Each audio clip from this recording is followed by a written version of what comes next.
ముందు ఇంటికి రాగానే భర్త చేయాల్సిన పని ఏమిటంటే ఆఫీసు నుంచి ఇంటికి రాగానే భార్య ఉద్యోగం చేస్తున్నా సరే చెయ్యకపోయినా సరే బాగున్నావా, ఆరోగ్యం అది బాగుందా, మధ్యాహ్నం తిన్నావా, ఏ సరిగ్గా తినావు, ఆవిడ తిన్నా సరే అడగాలి. అది లెక్క. ముందు పలకరింపు. ఇక్కడ ఆఫీసులో మన గొప్పలు చెప్పుకోవడం కాదు. ఇక్కడ మనస్సుకైన బాధ కూడా ఒక్కోసారి చెప్పాలి. అలా ఎందుకున్నావు అని అడగచ్చు కదా. అడగరు, ఊరికి కూర్చోబెట్టి వెళ్ళిపోవడమే. భార్య డల్గా ఉంటే అడగచ్చు కదండి. అలా ఉన్నామని అడగచ్చు. అడగాలని అనుకుంటుంది భార్య. కొడుకు అడగాలని అనుకోదు, తండ్రి అడగాలని అనుకోదు, తల్లి అడగాలని అనుకోదు, భర్త అడగాలని అనుకుంటుంది. భార్య దుఃఖాన్ని గమనించి భర్త అడగాలి. అది రాగానే భార్య పరిశీలనగా చూడాలి. ఏదైనా వణుకుతున్నట్టో బాధపడుతున్నట్టో నడకలో తేడా ఏమైంది ఏమైంది ఏమైంది అని మాట్లాడాలి.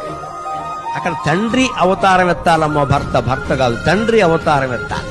ఓ తండ్రి కూతుర్ని పలకరించినట్టే పలకరించాలి. వాడు పొంగిపోతారు వెంటనే. ఆయనకి ఏమిటో నా మీద ఎంత ప్రేమ, అలా పట్టించుకుంటారా అని అడుగుతారు. Download ShareChat.